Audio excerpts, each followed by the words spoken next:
Chance మనకు రావాలంటే ఏం చేయాలి? ఏం చేసేది అది సెలెక్ట్ చేసుకుంటుంది ఎవరు కూర్చోన్నారు కదా.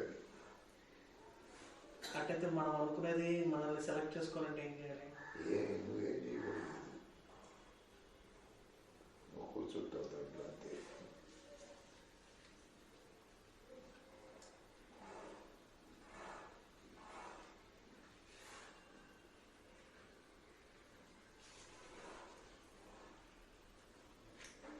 ఇప్పుడు మీ ఊర్లో ట్రైన్ ఎక్కినావు, కోడాసులో దిగినావు, ఏం సాధన చేసినావు? ఏం చేయాలి అసలు? డబ్బులు ఎట్లా చేసిన టికెట్కి?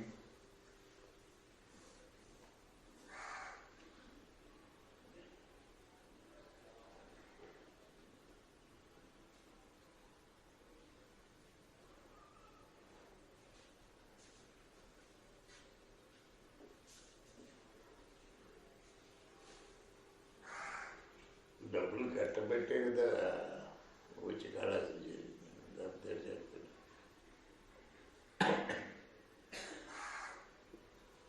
మరి దీనికి ఏం కట్టాలి టికెట్కి? మరి దీనికి ఏం కట్టాలి? చేరినాడు కాబట్టి టికెట్ కొన్నాడు, డబ్బులు కట్టాడు అని అర్థం.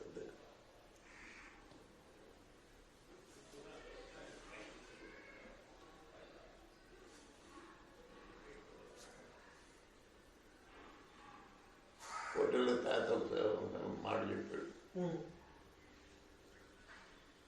గేట్ దాటి లోపల అడుగు పెడితే అది ఎవరైనా సరే ఏదైనా సరే నేను అని గుర్తుపెట్టుకోవాలి. ఆ లోపలికి వచ్చిన దాన్ని నేనుగా నువ్వు ట్రీట్ చేయి. మనసులో కుక్క కూడా వస్తుంది, ఆయనే అట్టా చెప్పి ఆయన వచ్చి దాన్ని చేసి సీట్లో కూర్చొని పెట్టలేదు కదా, దాని స్థానం దాంట్లోనే ఉంటుంది. అయినా లోపల కుక్క అని అనుభవం ఉండదు.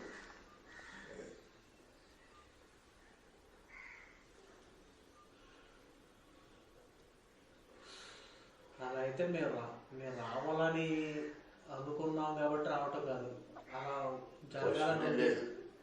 దేవతలు కూడా అడుగు పెట్టలేదు లోపలికి, ఆయన అనుమతి లేవు.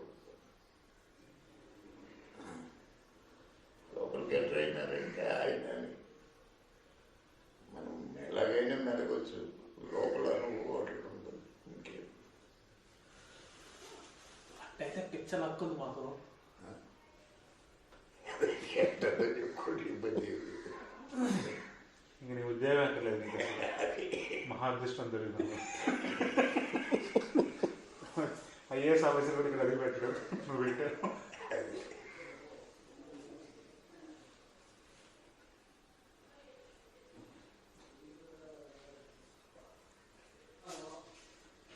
నాలుగు యాప్లెట్లు ఉంటాయి, ఒక చెట్టు పసుపు పూసి కుంకుమ పెట్టి దండం పెడుతుంది.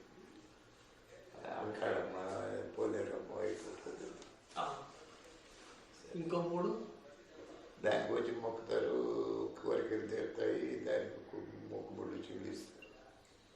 మిగతా 3 కానట్ట.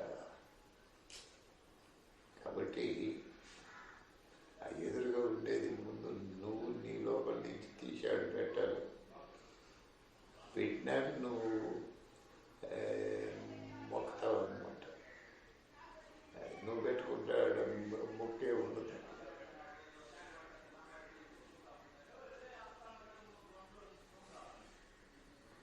ఇంకొక రకంగా చెప్పి నువ్వే అక్కడ చేరి నువ్వు మొక్కొని నీ మొక్కులు నువ్వే తీర్చుకుంటావు. మనం దేవుడి దగ్గరికి వెళ్ళినా అంతే, సాయిబాబా గుడి గట్ట వెళ్తా ఉన్నాం. అక్కడికి సాయిబాబాలు నువ్వు చేస్తే చేరి మళ్ళీ నువ్వే మొక్కి నీకే లెక్క.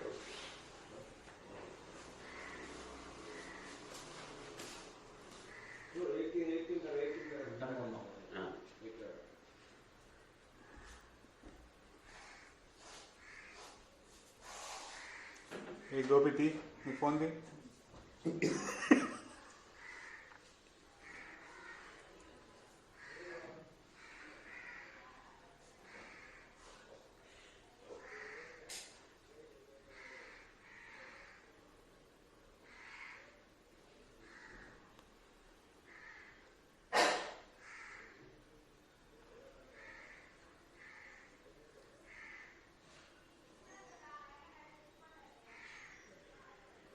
వచ్చి ఒక చర్చ ఒక మధ్యలో చూసినప్పుడు ఒక దేవాలయాన్ని చూస్తే నీకు కలిగే అనుభూతి ఉండదు.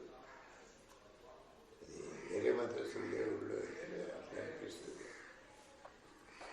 మీకు మీ గుడిని చూస్తే మీకు కలిగే అనుభవం ఉంటుంది.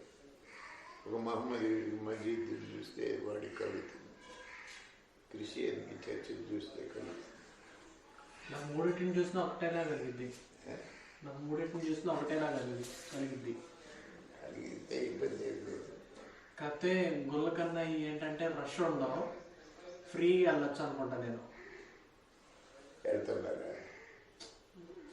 అనుకుంటా అంతే అట్ట రష్. అనుకోవటమే, వెళ్ళటం జరిగినప్పుడు అనుకున్నట్టు లెక్క. సపరేట్గా వెళ్ళా, ఇప్పుడు వెళ్ళేవాడిని. నువ్వు యద్భావం తద్భవతు అనే ఒక మాట ఉంది. దానికి మామూలుగా చెప్తారంటే ఏమి భావిస్తే అది నువ్వు అవుతావు అని అంటారు. అర్థం అది కాదు, నువ్వు ఏదై ఉంటే దాన్ని భావిస్తావు. నువ్వు భావించింది నువ్వు కావు, అయ్యేదే నేను భావిస్తాను. భావిస్తావు. అందువల్ల నీకు గుడిని చూసినప్పుడు ముందు నువ్వు అవుతావు అన్నమాట. అవతల ఇది గుడి అనే భావం నీకు కలుగుతుంది. క్రైస్తవుడు కూడా చర్చను చూస్తూనే ముందు చర్చ అవుతాడు కూడా.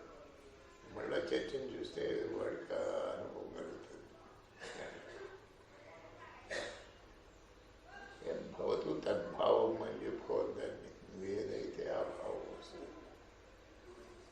పొయ్యిలో కరవాడు వేసి మంచి సుగంధం రబ్బట్టేట్టు వస్తుంది, చేపలు వేసి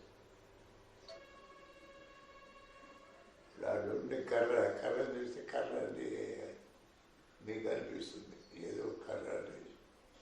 అంటే బాగుంది అనిపిస్తుంది. ఆ బాగుందనో ఏదో అదే కర్ర, దేవుడికి సంబంధించిన కర్ర. నాకేమనిపిస్తుంది అంటే నా గురువు పుడతాడు అక్కడ దాని చూసినప్పుడు. అట్లా అనుకోండి మీ లెక్క.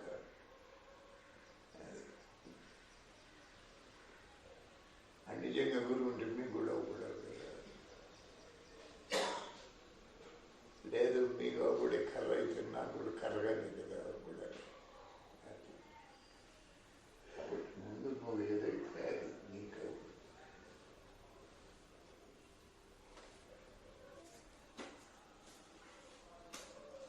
మరి అప్పుడు ఇంతకుముందు ఇది కళ అనుకో అని చెప్పారు కదా స్వామి, ఇది ఒక కళ అని చెప్పని. అప్పుడు మరి యద్భావం తద్భవతు కదా, అది వాళ్ళు భావించమన్నారు కదా.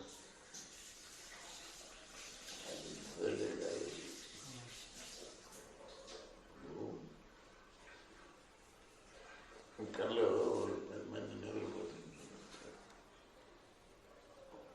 కోళ్ళలో ఉండనుకున్నాను. నేను వీళ్ళు విజయాన్ని బయటపెడితే వీళ్ళందరినీ వదిలేస్తాను. వీడు బయటపెడితే వాళ్ళు ఉంటే కదా, అసలు వీడు ఉండకపోయి వాళ్ళు ఉండకపోయి అట్లా.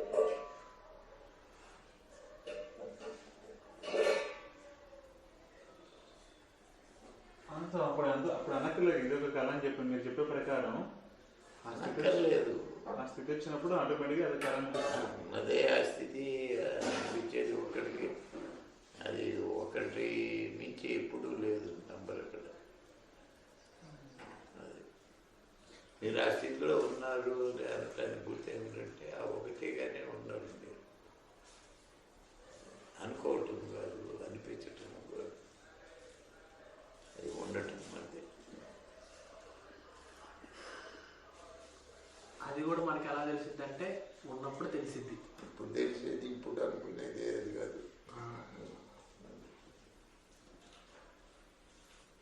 ఇప్పుడు అంటే ఈ అవధూతులు అందరూ ఆ స్థితిలో ఉంటారు స్వామి. చూడండి అన్నాను అనుకో, మీరేం చేసినారు అక్కడ చూసినారు అనమాట. నేను చూడండి అని చెప్పింది ఇక్కడ అనుకుని ఇట్లా అంటారని కాదు ఉండేది.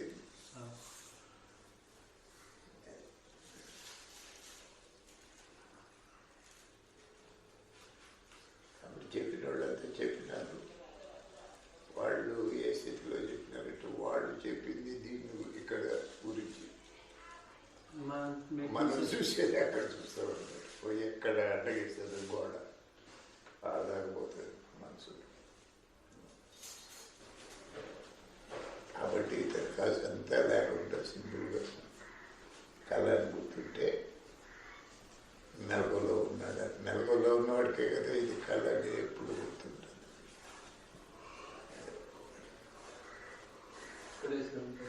అది మళ్ళీ మీరు మళ్ళీ మాట్లాడుతున్నారు కళ అని గుర్తుంటే మెలకువన్నట్టు అన్నారు.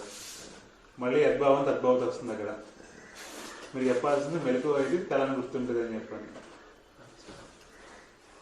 చెప్తేనే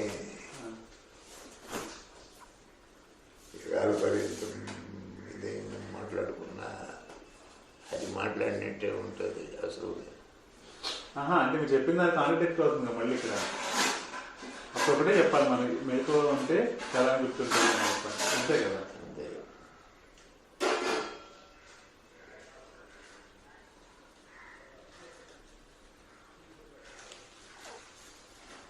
సరే సపోజ్ వచ్చినారనుకో, ఏదో ఆరోగ్యం ఉన్నది అని చెప్పి దేవుడికి దండం పెట్టుకుని వచ్చి నిలబడ్డారనుకో,